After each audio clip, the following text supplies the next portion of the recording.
시청자 여러분 안녕하십니까? JTB 아침 뉴스입니다. 오늘은 대체로 흐린 가운데 서해안에는 아침까지 빗방울이 떨어지겠습니다. 비는 모레 오전까지 내렸다 그쳤다를 반복하며 5에서 20mm가 내리겠습니다. 비와 함께 오늘과 내일 서해 먼바다에는 돌풍이 예상돼 주의가 필요하겠습니다. 오늘 아침 최저기온은 장수 19.5도, 진안 19.6도, 전주 24.3도로 어제와 비슷합니다. 낮 최고기온은 28도에서 31도로 어제보다 2도가량 높아 덥겠습니다. 추석 연휴 기간에 비 소식은 없겠지만 낮 기온이 30도 가까이 오르면서 다소 더운 날씨가 이어지겠습니다. 지난 3월 선거에서 33표 차이로 당선된 군산수협 조합장이 선거운동 과정에서 금품을 뿌린 혐의로 구속됐습니다. 이미 3명의 조합원이 구속돼 있는 상황이었는데요. 군산시 수협은 즉시 대행 체제에 들어갔지만 크게 술렁거리고 있습니다. 김진형 기자의 보도입니다. 4,700여 명의 조합원이 가입된 군산시 수협입니다. 지난 6일 이곳 조합장인 A씨가 구속됐습니다. A씨는 지난 3월에 치러진 조합장 선거에서 조합원들에게 금품을 뿌린 혐의를 받고 있습니다. 검찰은 이에 앞서 지난달 이 사건에 연루된 군산시 수협 조합원 3명을 구속했습니다. 검찰은 A씨가 선거운동 기간 동안에 살포한 금액 등에 대해서 조사를 벌이고 있습니다. 상대 후보를 33표 차이로 누르고 간신히 당선된 A씨는 혐의를 전면 부인하고 있는 것으로 알려지고 있습니다. 군산시 수협은 선거에 당선된 지 6달 만에 조합장이 구속되자 당혹감을 감추지 못하는 모습입니다. 군산수협은 정관에 따라 조합장 대행 체제로 전환하는 등 비상 운영에 들어갔습니다. 수협법에 보면 조합장의 구금, 거리, 의료법에 정한 60일 이상 입원했을 때는 이사에 정한 순서대로 직무대 운영한다고 되어 있거든요. 검찰은 선거법에 따라 공소시효가 6개월인 점을 고려해 9월 13일 이전에 기소한다는 방침입니다. 군산수협은 현직 조합장이 구속되면서 또다시 조합장 선거를 치를 수 있는 상황을 배제할 수 없게 됐습니다. JTB 뉴스 김진영입니다. 지난주에 버스 파업으로 전주의 시내버스 운행이 중단됐습니다. 이번에도 임금이 문제였는데요. 난폭운전과 불친절 같은 고질적인 문제는 해결되지 않고 임금 문제 때문에 파업이 되풀이되고 있습니다. 툭하면 시민의 발이 묶이는 비정상적인 상황에서 전주시는 아무 대책을 내놓지 못하고 있습니다. 송창용 기자입니다. 지난 6일 하루 한국노총 소속 전주 시내버스 노조가 파업을 했습니다. 노조의 요구사항인 임금 인상은 노동자의 당연한 권리지만 파업의 볼모로 잡힌 시민들의 반응은 차가웠습니다. 아니 그러니까 왜 하필이면 명절에 그냥 사람들 많이 오고 다니고 헌디 왜 그러냐고요. 전주 시내버스의 파업은 일상이 된 지 오래입니다. 2016년에 3차례, 2017년에 2차례, 지난해 3차례 파업이 발생했습니다. 노사 갈등이 원인이었습니다. 문제는 버스가 공공재 성격을 갖고 있다 보니 파업으로 인한 피해를 고스란히 시민이 입고 있다는 겁니다. 또 파업 사태가 해결됐다 해도 노사의 관심 바뀐 난폭운전과 승차 거부, 불친절 등 시내버스의 고질적인 병폐는 개선되지 않고 있습니다. 왜 그렇게 파업을 했어? 뭐가 잘못돼서? 응? 그리고 시민들이 너무나 불편해도 무엇을 더 잘해달라고 파업을 하는지 모르겠어. 전주시는 해마다 5개 시내버스 회사에 300억 원이 넘는 보조금을 지원하지만 무기력합니다. 반복되는 파업에 발목 잡혀 장기적인 대중교통 서비스 개선 대책을 내놓지 못하고 있습니다. 버스 문제에 대한 전면적인 개혁이 필요한 시점이다. 특히 그 적자를 내는 벽지 노선의 버스를 감축하면서 마을 버스를 도입하는 문제, 또 버스 전용차로 도입을 통해서 버스 타기 굉장히 편안한 그런 제도를 도입하는 문제라든가 지간선제 도입. 해마다 파업은 되풀이되고 불친절 등 문제는 개선되지 않고 있고 노사 갈등과 무능력한 행정당국 사이에서 애꿎은 시민만 피해를 보고 있습니다. JTB 뉴스 홍창용입니다. 지난 주말 태풍이 핥히고 간 자리에 하루 종일 비가 내렸죠. 조금이라도 피해를 줄여보려는 농민들에겐 야속한 비였습니다. 당장 내일까지는 계속 날이 굳을 것으로 보여서 농민들이 애를 태우고 있습니다. 오정현 기자입니다. 10개 가운데 8개는 속절없이 떨어졌습니다. 사나흘만 버티면 추석상에 올랐을 배들이 온통 진흙탕에서 나뒹굽니다. 태풍 피해도 뼈아프지만 잇따라 쏟아지는 비가 농민은 더 야속합니다. 이걸 주워서라도 담원 10원이라도 건질 수 있어요. 근데 비 온 상태에서는 전부 다 썩어버리니까 소비자들한테 못 줘요. 강풍이 휩쓸고 간 비닐하우스, 앙상하게 뼈대만 남았습니다. 갈기갈기 찢어진 비닐이 흉물술에 펄럭이고 있습니다. 이 비닐은 다시 씌워도 되지만 문제는 곧바로 내린 비 때문에 흠뻑 젖어버린 이 흙입니다. 땅이 다 젖어서 작업을 못해요. 감자는 심을 수가 없어요. 그래서 올해는 감자를 포기해야 할 것 같아요. 말려서 안 돼. 시간상으로 맞질 않아요. 아직은 고개를 세우고 가을 햇살 머금어야 할 벼들도 모두 누워버렸습니다. 다시 세우는 작업엔 군부대가 동원되고 있지만 역부족입니다. 쓰러진 벼들이 빗물에 잠기며 피해가 배로 늘었다고 농민은 한탄합니다. 나락이 넘어진 상태에서 비가 오면은 밑에 있는 깔린 나락들은 싹이 나요. 한 30%밖에 우리는 못 건져요. 우리 농민들은 1년 농사인데 참 심정이 그냥 안담한 처지죠. 태풍이 지나간 뒤 지금까지 240여 헥타르의 낙과 피해가 접수됐고 1,400여 헥타르에서 벼가 쓰러졌습니다. 내일까진 날이 계속 굳을 것으로 예보된 상황. 태풍을 맞아 멍든 농심이 잇따라 쏟아진 비로 덧나고 있습니다. JTB 뉴스 우정현입니다.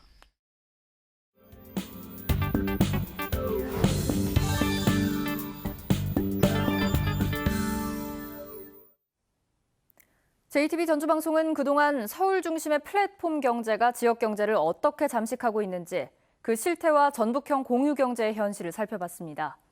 그 마지막 순서로 공공 배달 앱을 구축하고 있는 군산시와 사무실 공유를 통해 새로운 창업 모델을 제시한 민간업체의 사례를 통해서 전북형 플랫폼, 전북형 공유경제의 가능성을 찾아봤습니다. 하원호 기자입니다. 떡볶이 가게를 운영하는 박태진 씨. 배달 애플리케이션 업체에 매달 33만 원씩 수수료를 내고 있습니다. 월세 130만 원짜리 가게에서 부담하기엔 큰 돈이지만 어쩔 수 없습니다. 배달 앱을 통해서 주문하기 때문에 또 다른 가게도 마찬가지 다 그렇게 하고 있기 때문에 그렇게 안 하면 저희도 살아남을 수 없는 그런 시스템으로 돼서 그렇게 쓸 수밖에 없습니다. 도내 일반 음식점은 모두 24,500여 곳. 이 가운데 5천여 곳이 배달 앱을 쓰고 월 수수료로 20만 원을 내고 있다고 가정하면 대형 음식 배달 앱이 가져가는 수수료가 도내에서만 연간 120억 원에 이른다는 계산이 나옵니다.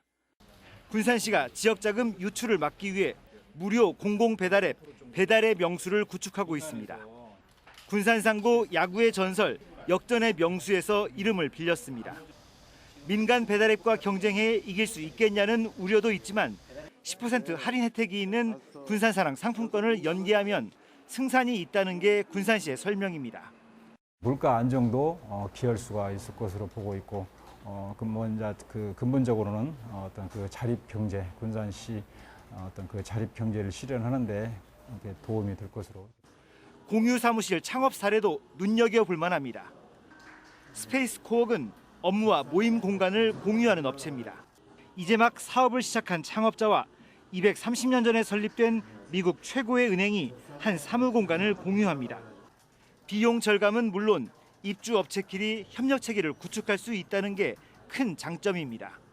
저희가 아무래도 사업이 처음이다 보니까 좀 어려움이 많았었는데 같이 입주해 있는 업체들이 옆에서 도움도 많이 되고 그리고 협업을 할 수 있는 게 가장 큰 장점이었던 것 같습니다. 지난 2015년 전북 혁신도시를 시작으로 전남 나주 혁신도시까지 모두 4곳의 공유 공간을 열었는데 200개 업체가 사무실을 공유하고 있습니다. 요즘은 사업적인 성공을 위해서 연결과 협업이 매우 중요한 시대인데요. 이런 물리적인 가까운 거리를 바탕으로 해서 민첩하게 공동 작업을 할 수 있는 장점이 있습니다. 창의적인 아이디어와 이를 뒷받침할 다양한 플랫폼이 구축된다면 위기는 오히려 지역의 경제 자립을 이끄는 새로운 기회가 될 수도 있습니다. JTB 뉴스 하원호입니다. 교육부에 이어서 서울교육청도 기초학력 진단평가를 의무화하겠다는 방침을 내놨습니다. 모든 학생이 같은 날 같은 시험지로 평가받는 일제고사 형태는 아니지만 평가 의무화를 두고 논란도 예상됩니다. 권대성 기자입니다. 교육부는 지난 3월 기초학력 지원 내시다 방안을 내놨습니다. 핵심은 초등학교 1학년부터 고등학교 1학년까지 기초학력 진단을 의무적으로 실시하는 겁니다. 서울교육청도 최근 기초학력 진단 평가를 의무화하겠다고 발표했습니다. 다만 대상은 초등학교 3학년과 중학교 1학년으로 한정했습니다. 우리는 어떻게 해서든지 한 명이라도 놓치는 아이들이 없게 하겠다는 그런 취지로 시작을 한 거고. 교육부와 서울교육청은 같은 날 같은 시험지로 시험을 보는 이른바 일제고사는 아니라고 선을 긋고 있습니다. 평가 도구와 방법 등은 학교 자율에 맡긴다는 겁니다. 하지만 평가 의무화에 진보 성향 교육감이 있는 서울교육청도 가세하면서 미칠 영향이 관심입니다. 전북교육청은 평가 의무화에 부정적입니다. 지금도 학교별로 교사가 기초학력 수준을 진단하고 검사해 지도할 수 있는 체계를 충분히 갖추고 있다고 설명합니다. 담임교사가 활동을 이렇게 관찰함으로 해서도 충분히 파악할 수 있는 그런 아이들이 있는 거거든요. 그래서 굳이 일괄적으로 통일돼서 몇 학년과 몇 학년 검사하는 부분에 대해서는 저희들은 지양을 할 예정입니다. 교육부는 국가 수준 학업 성취도 평가를 통해 기초학력 미달 비율을 파악하고 있는데 서열화 등을 이유로 전수 평가 대신 표본 평가를 실시하고 있습니다. JTB 뉴스 권대성입니다. 전북교육청은 2020학년도 대입 수능 원서 접수를 마감한 결과 19,159명이 지원했다고 밝혔습니다. 이는 지난해 지원자보다 1,402명이 줄어든 것으로 고3 지원자는 1,713명 줄어든 반면 졸업생은 282명 늘어났습니다. 올해 수능 시험은 11월 14일에 실시됩니다. 전주 월드컵 경기장 일대에 육상 경기장과 야구장, 실내 체육관이 모인 종합 스포츠타운이 조성됩니다. 전주시는 종합 경기장 개발 계획에 따라 월드컵 경기장 일대에 900억 원을 투입해 15,000석 규모의 육상 경기장과 8,000석 규모의 야구장을 건립할 계획입니다. 또 500억 원을 투입해 전북대학교 인근에 있는 실내 체육관을 월드컵 경기장 인근에 신축할 예정입니다. 카카오바이크 같은 민간 공유 자전거의 도로 무단 점유에 대해 대책을 마련해야 한다는 지적이 제기됐습니다. 전주시의회 김동헌 의원은 카카오바이크가 지난 7월부터 전주에서 서비스를 시작했지만 도로법에 따른 도로 점용에 대한 허가를 받지 않았다며 공유 자전거의 필요성은 인정하더라도 무단 점유에 대한 적법한 행정 조치가 필요하다고 주장했습니다.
JTB 아침 뉴스를 마칩니다. 함께해 주신 여러분 고맙습니다.